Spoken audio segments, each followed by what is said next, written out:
Today I'd like to talk to you about authenticating Lyndon B. Johnson signatures.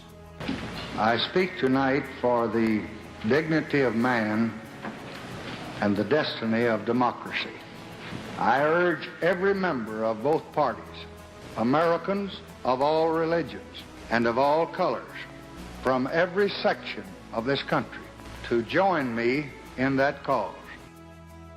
The first thing I'm going to show you is some very interesting authentic LBJ letters from our inventory.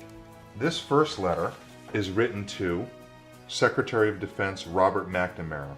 You'll notice that the signature of Lyndon Johnson is very rapid, smooth. Pay attention to the period right here because we're going to talk a lot about that later. It's not that legible. You can't really read Johnson and it kind of trails off towards the end.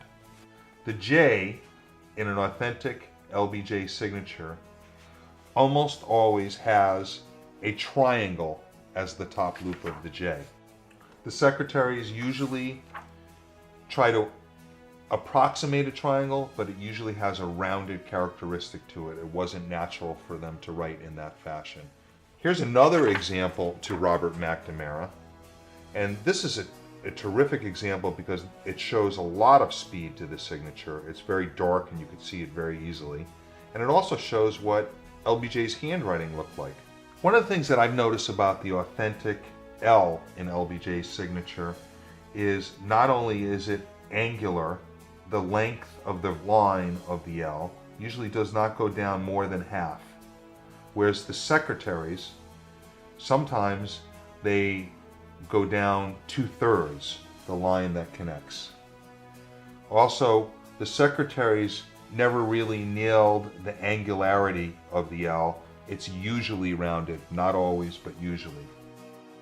Some of the best references you can use when you're going to research your LBJ signature, you can't really beat Charles Hamilton, American Autographs Volume 1 and 2, for his treatment of LBJ, which goes on for pages. And he shows what the initials look like. Again, notice the J and the L, the same. What his signature looked like as early as 1939. And notice it's a little rounder. The formations of the letters are a little bit rounder. Shows what a full handwritten letter looks like, very rare. Online, there's a lot of information on auto pens. It's Stephen Beck's auto pen page. I would recommend it. The auto pen machine is a machine that basically has a pen in a holder and there's a matrix made and the signature repeats itself exactly again and again. Now, if you signed your name on a piece of paper, you cannot write your name exactly the same way twice. So the way we determine an auto pen is see if it's exactly the same. It can have little variations, but it's pretty much these signatures are exactly the same. Look how different the ink is. One is kind of a brown ink and one is a bluish ink.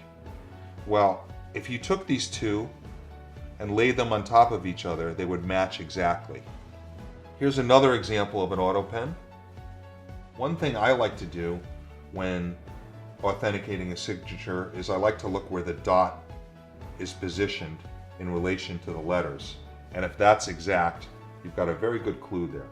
Here are some illustrations of secretarial signatures. I have some originals of secretarial signatures and we could take a closer look, and I'm going to explain with each one what makes them a non-authentic example.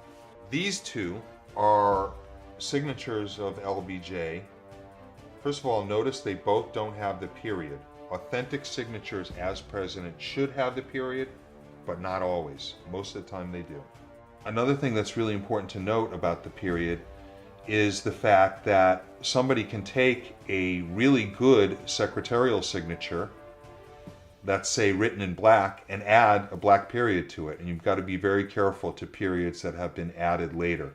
Usually under a glass, you could differentiate between the two types of inks or the way that they look. This one is just all over the place. This is 1960. Notice the funny shaped B and how it kind of crescents here. And also notice the roundness of the L. We've been talking a lot about that. The L and the B are really good determinants.